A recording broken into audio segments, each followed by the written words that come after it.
거대한 현대차 공장의 기계 소음 사이에서 저는 문득 깨달았습니다. 똑같은 유니폼을 입은 우리들의 운명이 사실은 아주 작은 선택들로 인해 이미 갈라지고 있었다는 사실을요.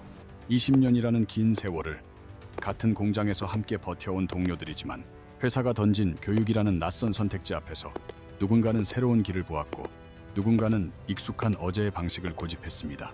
열심히 교육 한번 받아보자며 앞서가는 발걸음이 있었던 반면 지금 방식이면 충분한데 교육이 왜 필요하냐며 냉소적으로 고개를 돌리는 이들도 분명히 존재했습니다. 그 사소해 보였던 찰나의 결정 하나가 몇 년 뒤 같은 공장 안에서 우리가 짊어져야 할 역할과 생활의 무게를 극명하게 갈라놓을 것이라고는 아무도 예상하지 못했습니다. 제조업의 심장부에서 반복적으로 관찰되는 이 잔인하고도 정교한 선택의 갈림길이 어떻게 만들어지는지 오늘 저는 여러분께 그 운명의 분기점들을 구조적으로 낱낱이 보여드리고자 합니다. 이 이야기를 끝까지 듣고 나면 지금 여러분이 서 있는 위치와 앞으로 닥쳐올 미래의 계산서가 소름 돋을 정도로 명확하게 눈앞에 그려지기 시작할 것이라 확신합니다. 우리 인생의 항로를 바꾸는 거대한 변화는 보통 3번의 질문에서 시작되는데 그 첫 번째 질문은 바로 2020년 제조 현장을 덮친 디지털 전환의 물결이었습니다. 당시 회사들은 스마트 팩토리니 디지털 전환이니 하는 생소한 용어들을 쏟아내며 현장의 베테랑 직원들에게 로봇과 데이터 중심의 새로운 교육 프로그램을 제안하기 시작했습니다. 하지만 평생을 몸으로 익힌 기술을 자부심으로 여기던 현장의 반응은 차갑기 그지없었으며 대부분은 또 회사가 귀찮게 하네라며 교육보다는 일이나 열심히 하자는 반응이었습니다.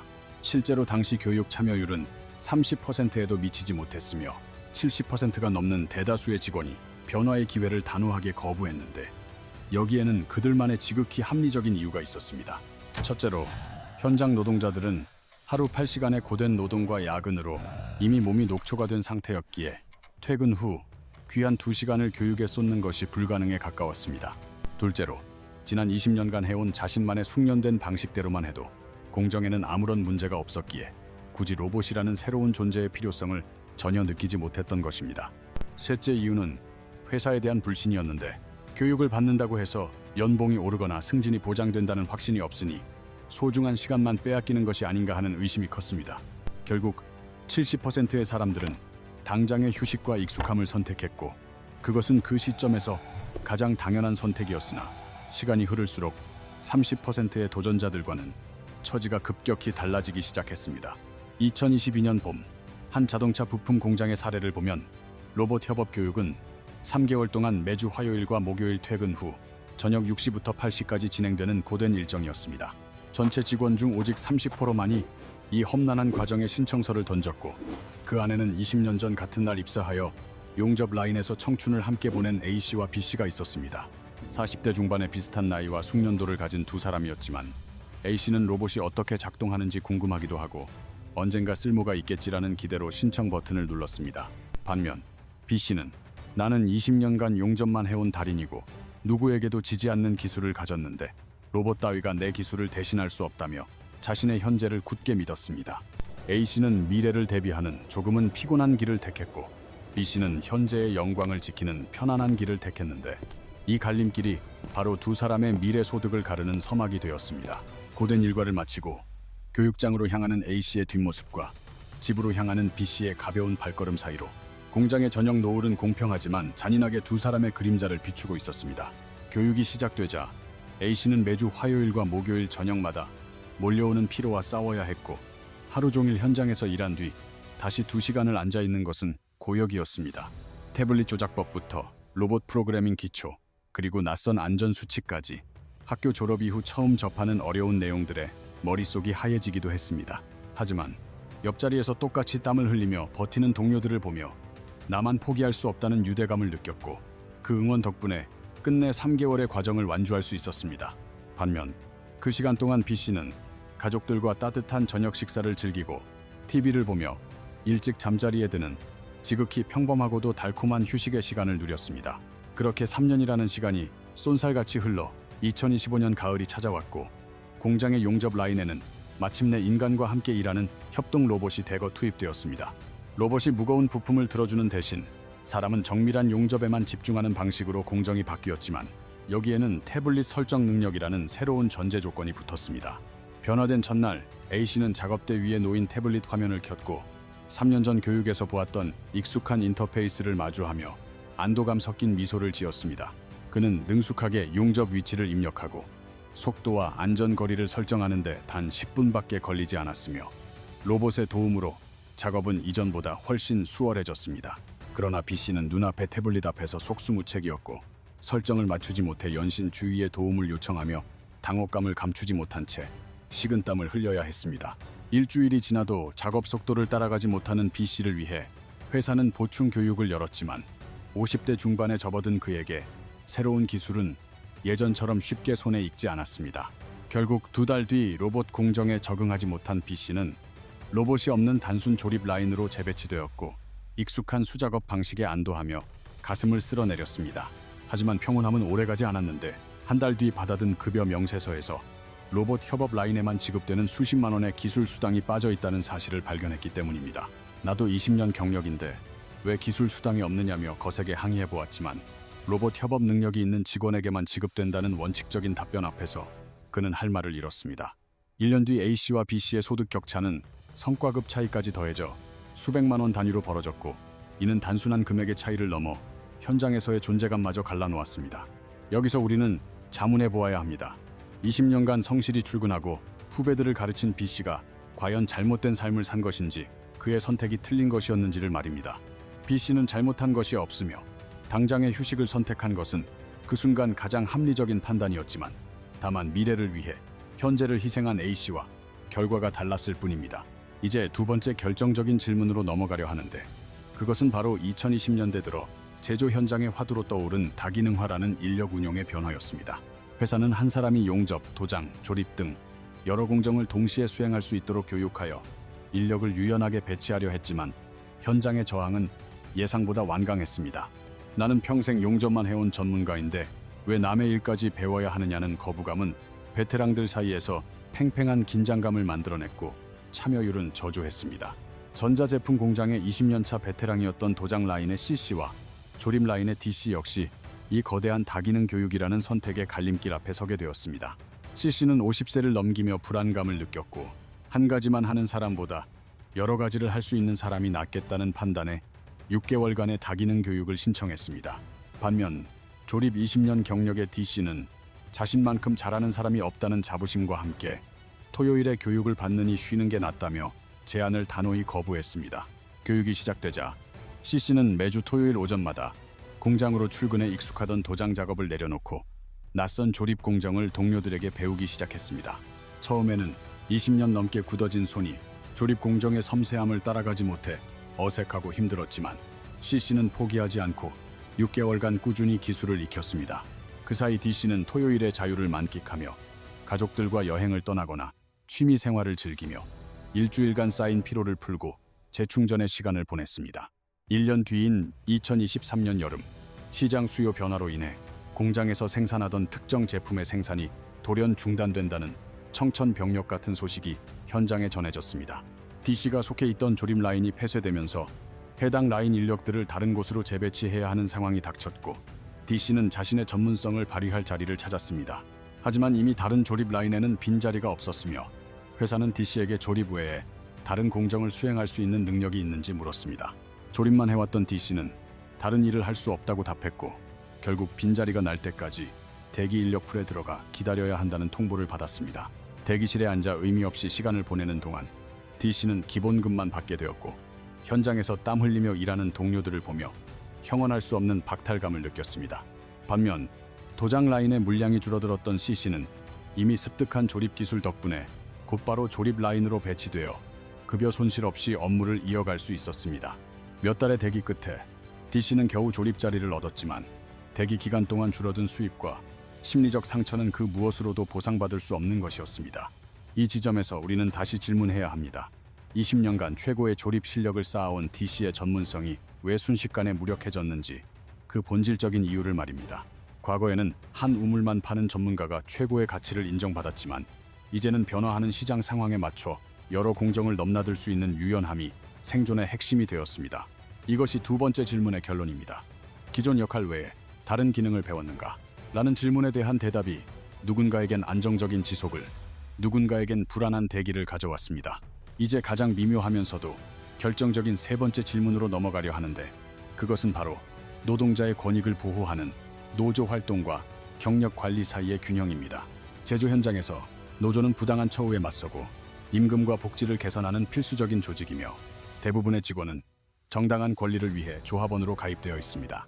하지만 노조 활동의 방식에는 넓은 스펙트럼이 존재하며, 단순 조합원으로 남는 사람부터 간부가 되어 집회를 주도하고 회사와 대립하는 사람까지 다양합니다.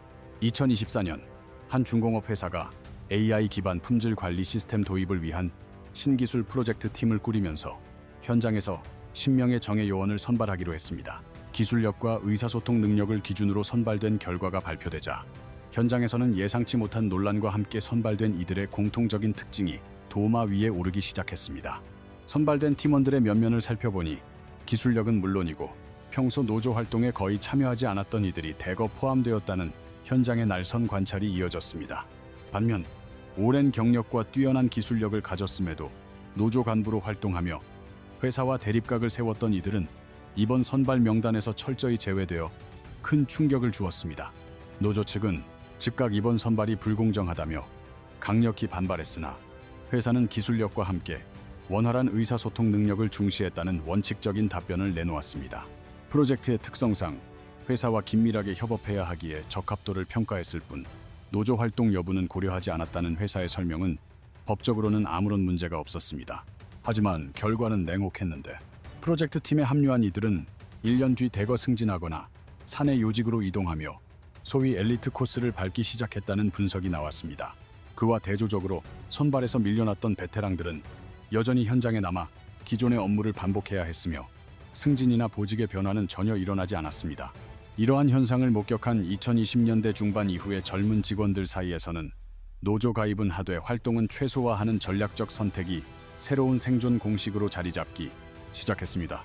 물론 여전히 어떤 이들은 부당한 처우에 맞서 동료들의 권익을 보호하기 위해 기꺼이 자신의 불이익을 감수하며 노조의 원칙을 지키는 길을 걷고 있습니다.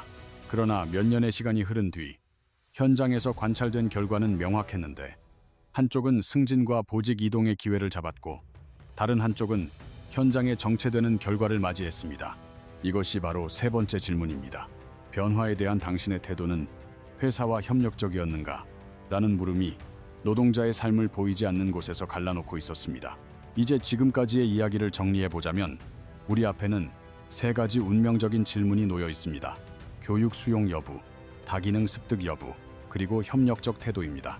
이 세 가지 질문에 모두 예라고 답한 사람은 역할이 확장되고 소득이 유지되며 승진의 기회까지 거머쥐는 탄탄대로를 걷게 되었다는 관찰이 지배적입니다. 반대로 모든 질문에 아니오를 선택한 사람은 공장에는 남아있지만 역할은 축소되고 소득은 줄어들며 승진 기회조차 잃어버리는 씁쓸한 현실을 마주했습니다.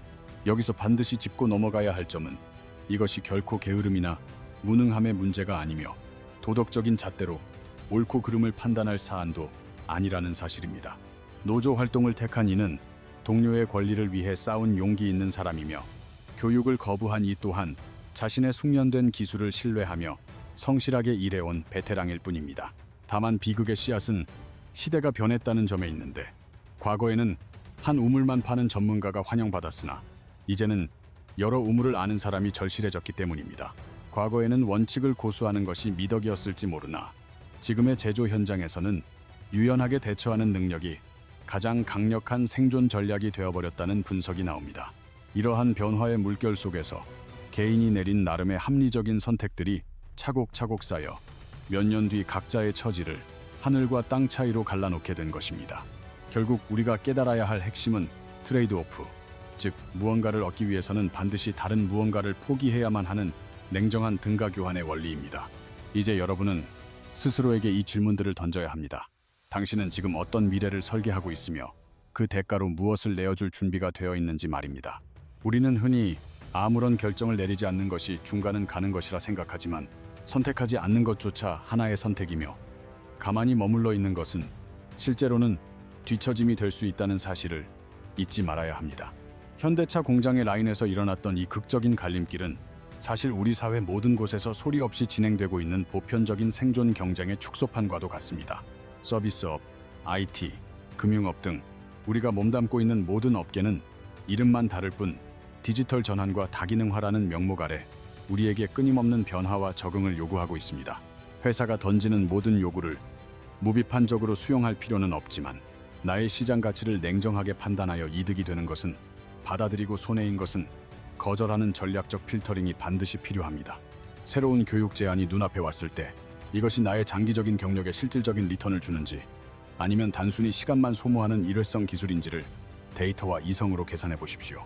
다기능 수행 요구가 올 때 역시 이 기술이 현재의 회사를 넘어 다른 업계에서도 나를 빛내줄 보편적 역량인지를 따져보는 것이 불안한 미래를 대비하는 전략적 생존의 첫걸음입니다. 이러한 전략을 성공적으로 세우기 위해서는 무엇보다 자기 이해가 선행되어야 하며 내가 진정으로 갈구하는 가치가 경제적 소득인지 아니면 개인의 평온한 시간인지를 명확히 정의해야 합니다. 만약 소득 유지가 인생의 최우선 순위라면 피곤함을 무릅쓰고 회사의 요구를 유연하게 수용해야 하며 삶의 질이 우선이라면 소득 감소라는 대가를 기꺼이 지불하며 내 방식을 고수할 줄 알아야 합니다. 동시에 시장에 대한 이해가 필수적인데 지금 내 업계에서 어떤 기술이 가장 높게 평가받고 있으며 변화의 흐름이 어디로 향하고 있는지를 끊임없이 관찰하고 분석해야 합니다. 5년 뒤 혹은 10년 뒤에 어떤 역량이 생존의 유일한 무기가 될지를 미리 읽어낼 수만 있다면 우리는 선택의 순간에 헤매지 않고 자신 있게 최선의 결단을 내릴 수 있을 것입니다. 이제 이 영상을 보고 계신 여러분 스스로에게 다시 한번 정직하게 묻겠습니다. 최근 당신의 일터에서 제안받았던 교육이나 변화의 기회에 당신은 과연 어떤 대답을 던지셨습니까? 그때 그 작은 예 또는 아니오라는 대답들이 하나둘씩 쌓여 거대한 눈덩이가 되고 결국 여러분이 은퇴할 시점에 서 있을 위치와 삶의 무게를 결정하게 될 것입니다. 지금 당장은 피부로 느껴지지 않겠지만 오늘 내린 선택이 미래의 당신에게 커다란 성취를 안겨줄 수도 혹은 돌이킬 수 없는 뼈아픈 후회의 그림자를 남길 수도 있습니다. 지금 바로 종이 한 장을 꺼내 이 세 가지 질문에 대해 스스로 답을 적어 보십시오. 그러면 내가 현재 어디에 서 있으며 앞으로 어디를 향해 나아가야 할지가 소름 돋을 정도로 명확해질 것입니다. 공장 안의 그들은 각자의 가치관에 따라 최선을 다해 선택했습니다. 비록 결과는 서로 달랐을지라도 그들이 내린 선택과 그 삶의 방식은 그 자체로 충분히 존중받아야 마땅합니다. 진정한 성공이란 타의에 의해 떠밀려가는 것이 아니라 내가 얻을 것과 포기할 것을 명확히 인지하고 그 트레이드오프를 기꺼이 받아들이며 주도적으로 선택하는 삶입니다. 현대차 공장에서의 선택은 일단락되었지만 여러분의 일터, 여러분의 사무실에서의 선택은 바로 지금 이 순간에도 현재 진행형으로 거침없이 흐르고 있습니다. 몰려오는 변화의 파도에 힘없이 휩쓸려 갈 것인가? 아니면 그 파도를 기회로 삼아 새로운 대륙으로 건너갈 것인가? 그 운명의 키는 오직 여러분의 손에 들려 있습니다. 여러분은 지금까지 어떤 선택을 하셨으며 다가올 미래의 삶을 어떻게 꾸려나갈 계획이신가요? 여러분의 소중한 경험과 결단을 댓글을 통해 우리 모두와 함께 나누어 주시기 바랍니다. 지금 이 순간의 지혜로운 결단이 여러분의 미래를 더욱 찬란하게 빛나게 하기를 진심으로 응원하며 긴 여정이었던 오늘의 이야기를 여기서 모두 마치도록 하겠습니다.